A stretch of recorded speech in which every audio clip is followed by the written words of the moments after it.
I guess looking back on it, obviously your parents had reservations about what you did in terms of not going into pharmacy and some type of being a doctor or dentist or something in that medical field, and it seems like that's kind of just based on like a cultural thing. But how would you have looking with your future kids or whatnot? How would you approach that situation if your son or daughter came to you and said, "Hey, I wanted to do X, Y, and Z," and obviously you're going to give them advice and what you think should be the right thing. But how would you approach that situation if they say, "No, I'm gonna do a basket weaving degree or do something that's totally goes against the grain?" Because it's always my belief that, hey, as my kid or kids get old enough and they start going to college, especially if I'm paying for it, I'm going to pay for something that is a meaningful degree as opposed to just doing something that is not at least on its face is not going to produce a good living. So how would you approach that situation if you were placed in your parents' situation looking back on it? So my rule of thumb is just to do the complete opposite of what my parents did. Okay. And listen, so it's as the first generation Indo-Canadian, I would like to think that my parents, they came over to Canada wanting to give me a better life and wanting to expose me to different options and different facets of life and different nooks and crannies about where you can pursue a career. I mean, that's what they thought. I mean, that was their intention. But then once we got here, they were. I'm speaking for them, but maybe they realized that there are certain occupations that are more lucrative than others. And listen, my parents certainly had ambitions or intentions of me being at this station of life that I am right now. They wanted me to be financially independent and work in a respectable occupation, and things of that nature. And so they pushed it. They would push their narrative onto me, as I alluded to before. Right. What I would do, and what I plan to do, is just let my children live their life. Obviously, there are facets of society that I would protect them from. There's advice and foresight that I can give them. But when it comes to my children, and I certainly see this with like my niece and nephew, for example. They're born and raised in Chicago. My nephew is like 11 years old, and my niece is 5. And my sister and my brother-in-law put my niece and nephew into a myriad of different programs, like sports programs, art programs, Right. dance programs, equestrian, and letting them experience all of these different things. And then whatever it is that my niece and nephew like, then, continuing with that. Whereas my parents would put me into one thing and say, okay, you have to like this. Because Right. again, and it's certainly a product of their resources, right? My parents didn't have the resources to put me into all of these different things. They only had the resources to put me into one thing. And so growing up for me, when I was growing up, I only was exposed to a handful of different things like arts and sports Right.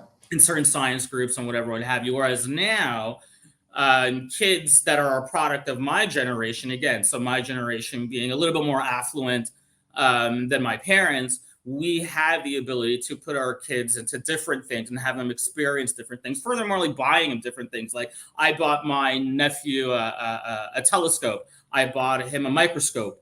Right. And he uses these things. But whether or not he chooses to use those things moving forward is certainly his choice. But he does now have this ability to experiment with the microscope, experiment with the telescope. So maybe he wants to be an astronomer. So for me, growing up, an astronomer was certainly not part of the options that I could have gone to. My parents certainly would not have been accommodating to me growing up and saying, "Hey, I want to be an astronomer." Right. But now, with my generation, they would let their kids be an astronomer. Furthermore, because they are giving them these resources as they are growing up to identify: do you really like it? Is this a passion of yours? And if so, then you can then pursue it moving forward. No, man, and that's tough. And to be honest, I personally wrestle with that just because I do and again, I do on one hand understand the whole thought process of hey, let your kid do a lot of different things or whatever they gravitate towards or they have a passion for, they'll select themselves. So having, at some point, or giving them a certain amount of autonomy to be able to kind of make the decision for themselves. On the other end, especially when you're talking about having a son, which a lot of the times the man in the society role is to provide, uh, as well as protecting a number of other things when you're talking about having a nuclear family. But what if that thing that they choose as their passion is a librarian or something that really doesn't pay? Then it's like, okay, how do you reconcile that? Because, like I said, it's you want that level of independence, so they're not saying, hey, mom or dad, can I have money to pay my bills and things like that? And but at the same time, you want them to be in something that they're going to be able to make a good life for them, their family, not only now, but also for maybe them and their spouse as they hit the retirement age. So how do you kind of reconcile that? Because that's something that I wrestle with as I'm kind of thinking through this process. No, that's a great question, and one that, to be honest with you, I have not thought about.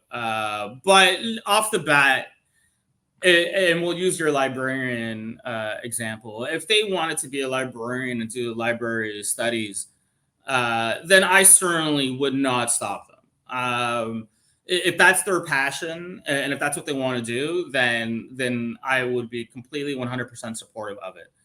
And just because had I done the science thing, like I'm really, really happy right now. I've completed all of my occupational goals. I'm at a really good stage in my life right now. I'm really happy with my work.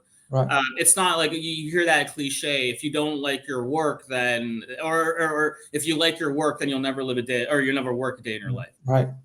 So I think that that's certainly true.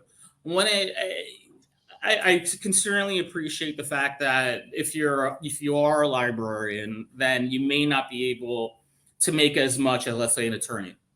And so, how do you reconcile that fact? I think that, I mean, so getting to the stage where you, with resolution and with conviction, you want to be a librarian.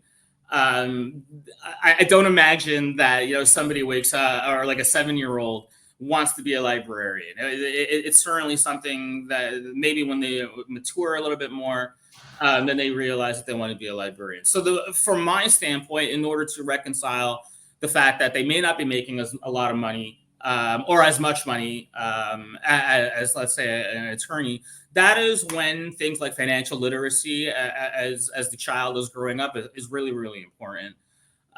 For example, my 11-year-old nephew now has just recently gotten a bank account with a debit card, and his parents and myself, we put money into that account, and we let the nephew monitor his own money, spend his own money however he sees fit.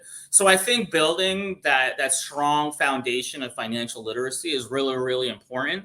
And if you do it properly, if you instill the skills and the knowledge of investment, saving your money, parking money here, understanding inflation, then when they get to that point where they want to become a librarian, then they've already planned out, how much money they're going to be making, the fact that they're comfortable making that much money and being a librarian, living within their means. Those are all things that financial literacy, all those tools and lessons of financial literacy go into the equation of becoming a librarian.